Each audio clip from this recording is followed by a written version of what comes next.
Hey everybody, it's Shamika. Please like, subscribe, and share my videos. I appreciate your support. So today we are going to talk about the difference of CPN trade lines and regular trade lines, traditional trade lines, primary trade lines, authorized user trade lines. So that's basically what I am going to try to explain because a lot of people don't understand the difference, okay? So first, let me start off by saying, especially when I talk about CPNs, I have to make sure that I state that this is for educational and entertainment purposes. Y'all not getting me in trouble. Please take away from this what you will, all right? So let's talk about trade lines really quick. I do have a trade line video that I made previously, but you know, I know a lot of people don't like to go back and watch old videos, but if you happen to, please do. I'll put the link below.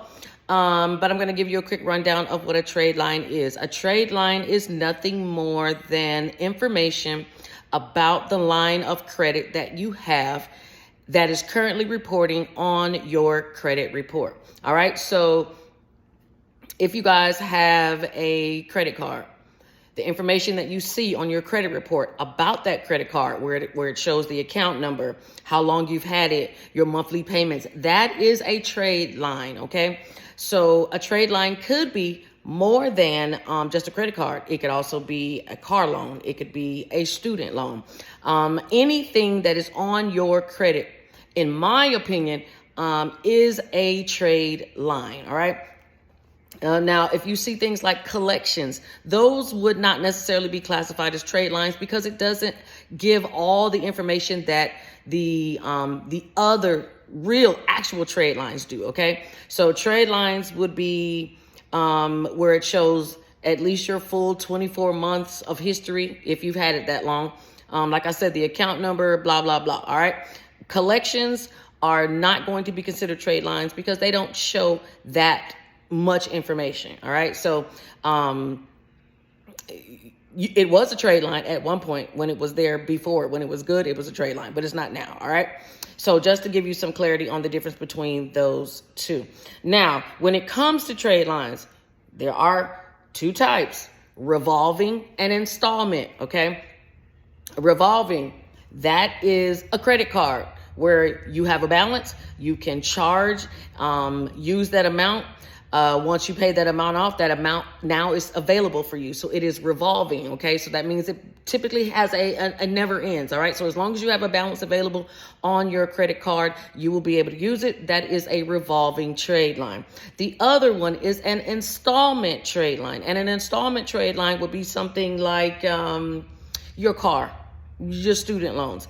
And the difference is simply there is an amount you have to pay, and you make those payments towards that debt in installments until the item is paid off. Once a car is paid off, you do not again have $20,000 to go use again and get to keep the car. It doesn't work like that, okay? So installment would be the things that you would make payments towards an amount. Installment trade line.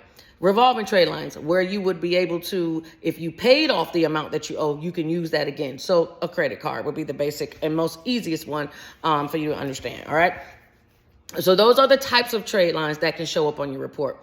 But then there are types of trade lines that you, the individual, can actually have, purchase, use, whatever.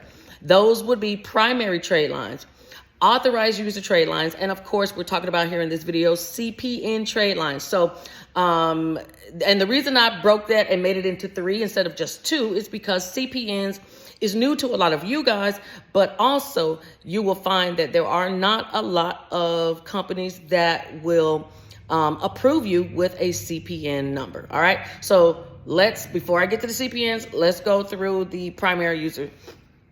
A primary user trade line or a primary trade line is nothing more than a trade line that you yourself applied for with your social. We're not talking about CPNs. We're just talking about your social. That would be a primary trade line, meaning the person that is the primary owner is you.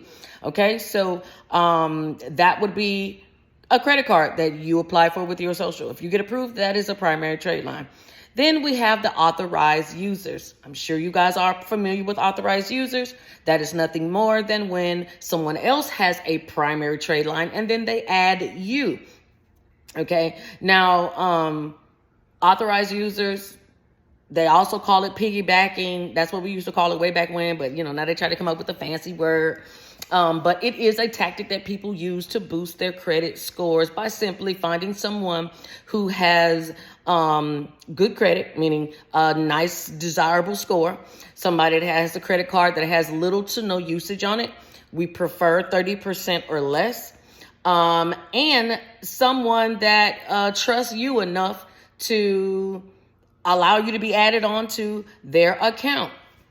The reason that I say trust you enough is because there are times and there are companies where if you add someone who is irresponsible or who has a bad relationship with a bank, they will drop you, the primary owner, from the account. Let me give you an example.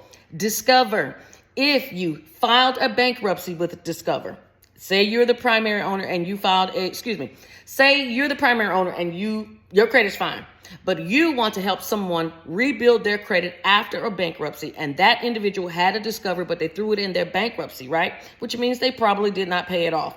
If you, the primary owner of your Discover account, try to add that person who, like I said, wiped out that Discover debt in a bankruptcy, Discover will more than likely shut your account down and close your account with no explanation. You will have to find out why. So you do have to make sure that when you do authorized user trade lines, not only should they be the person who's thinking about getting onto your card should interview you, but you should interview the other person because it could mess you up. Another example would be Navy Federal. If anybody's familiar with Navy Federal Credit Union, they're a stickler.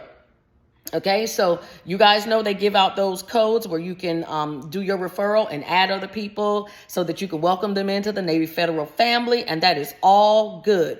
But what you need to know is that Navy Federal, if you bring someone who's discharged a debt from Navy Federal in a bankruptcy, or someone who did not necessarily handle their Navy Federal account, and maybe they were partnered with someone else on an account and that relationship with that bank went sour.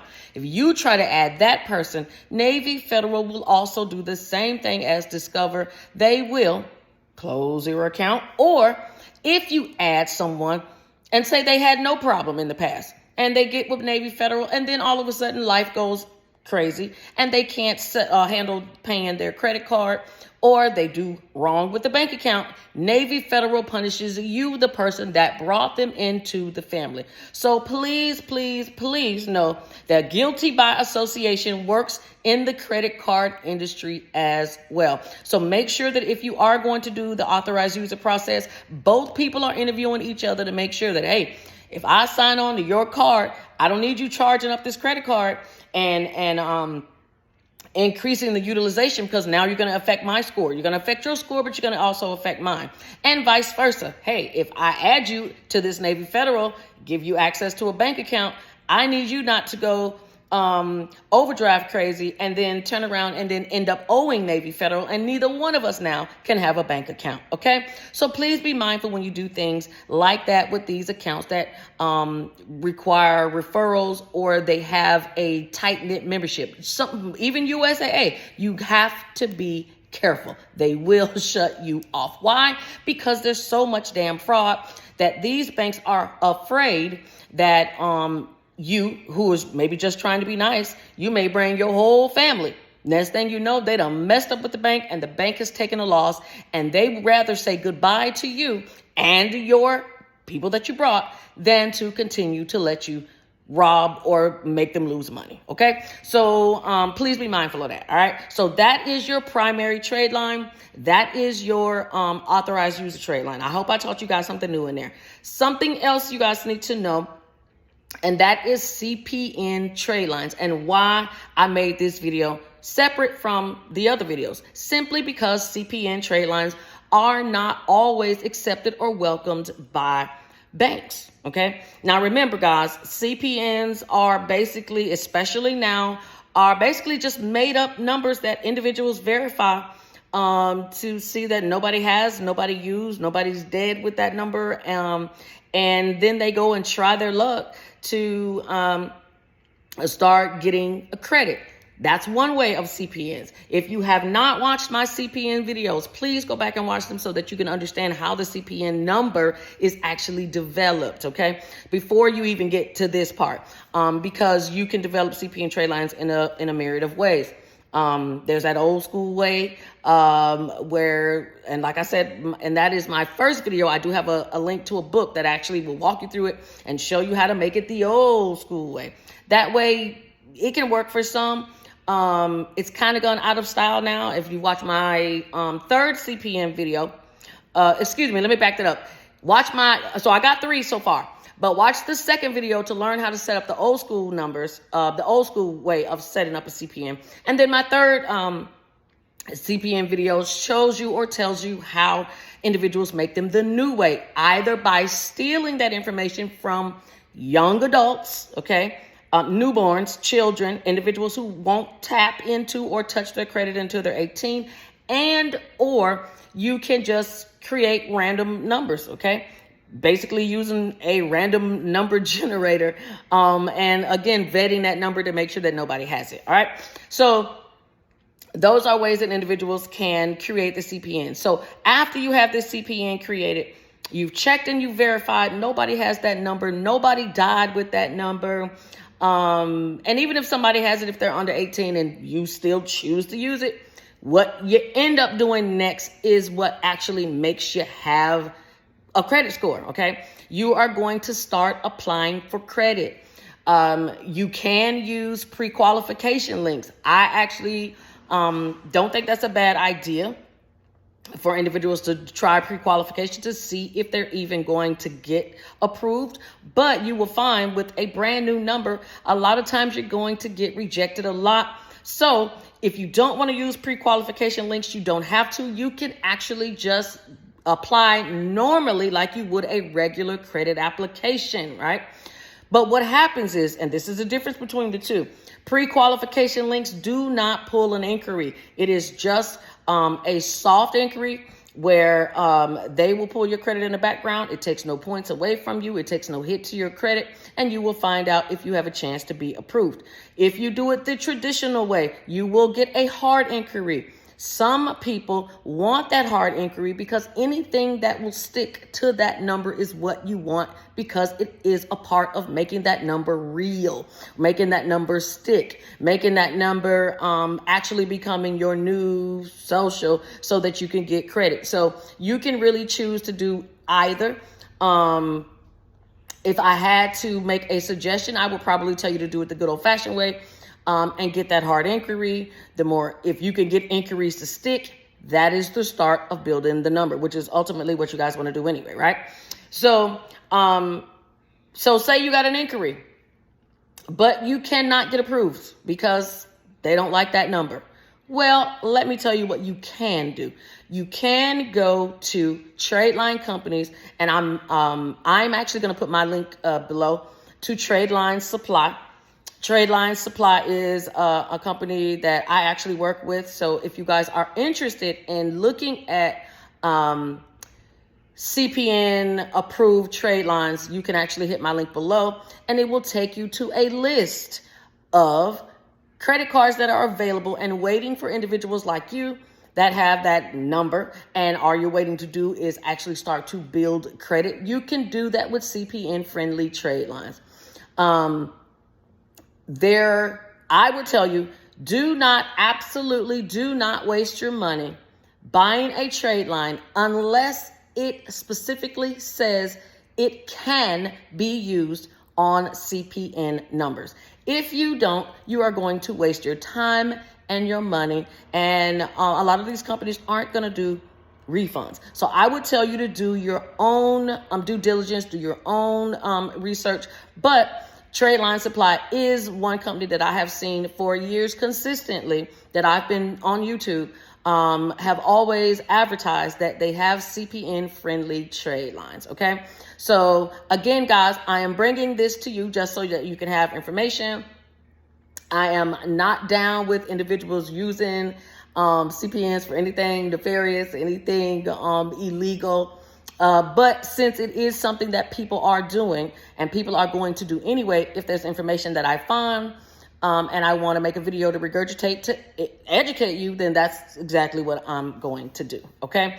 So again, let me say that CPNs, the usage of them it's illegal. Okay. And I know that you're going to find people that are going to say that celebrities have them and senators have them. And let me tell you guys, they are lying to you. There is not one place anywhere that states that CPNs are legal. Now, you can create as many CPN numbers as you want. That is not illegal. You are just creating a number, okay? Now, if you are stealing somebody's information, that's a crime. But if you are generating the numbers through, say, random number generator, and that number just happens to work when you go and search, that's not illegal, okay? What makes it illegal is what you do with it, all right? I am not one of those type of individuals that are going to come here and going to lie to you to try to to get views or anything like that. Because why? Because I actually care that you guys are educated with the right information. And I know that a lot of people prefer to hear somebody say, oh, they're illegal. Just look up in the United States Code, such and such section of the lies, guys. Okay. If you look on an application, it clearly asks you for a social security number, nothing else, okay? And a CPN is not a social security number because in order for it to be a social security number, it has to be issued by the Social Security Administration, okay? So please stop believing the lies, all right? And if you want to say, well, what do celebrities use? Celebrities use other people's information. They have assistants, they have managers, they have drivers, they have tons of people that they may use their information and book rooms, hotel rooms, all those things under other individuals' names. Not to mention, they could have an alias, but that alias is not assigned a social from the Social Security Administration because it's not a real person. What they can do, because I know people love to conflate things to confuse you, is they may say, look, for example, I'm Shamika Saves. I can get a credit card that says that. I'm Shamika Saves. I can get a bank account that says that. I'm Shamika Saves. I can get a card that says that, but it's in my business name, okay? Which means it is tied to a social or an EIN. Hopefully, if you're setting up your business correctly, it's associated with an EIN. That, again, makes it legal because who issues that? The Social Security Administration. All right. So, again, I hope you guys learned the difference between primary trade lines, authorized user trade lines, CPN trade lines, where you can get CPN trade lines. Again, guys, remember, make sure that you do not go and purchase a trade line for a CPN that is not CPN friendly. Why? Banks use different technology to vet and verify these numbers, and they're going to get better because more people are getting caught. All right. So if you want to stay in front of this or, ahead of this, you're going to have to do the same thing I do. And that's read and research to get your information so that you can find out exactly what is going on so that you don't fall into this trap and start believing people. And I've seen them on YouTube who sit and tell you that these are legal. They're lying. Not true. They don't care if you go to jail. And more than likely, if you get caught, that's exactly what's going to happen. I'm not seeing too many people getting tons of parole for this or probation for this type of thing because it is fraudulent. It's mail fraud, wire fraud, and a lot of times banks are involved. And when banks are involved, you getting some time. Okay. So, again, educational and entertainment purposes only. I don't recommend CPNs, but if you do, please hit my link below to go to Trade Line Supply to at least look at some of the type of trade lines that you can use, to add to your CPN number to give it the I guess the look and feel of being real, although it's not. All right. And as long as it has the look and feel of being real, then basically you or whomever is going to have it is going to do the same exact things they do with their social. They're going to do this. They're going to do it with their CPN. Okay. So I hope you guys enjoyed the video. I know it was quick, fast, easy, and straight to the point. I don't like to stay on CPNs too long because you never know who's watching. So you guys have a good one. Please like, subscribe, and share my videos. And if you have any questions, please drop them below, or any topics, especially when it comes to CPN, let me know so that I can break them down and explain how this all works to you. Have a good one, guys. Bye.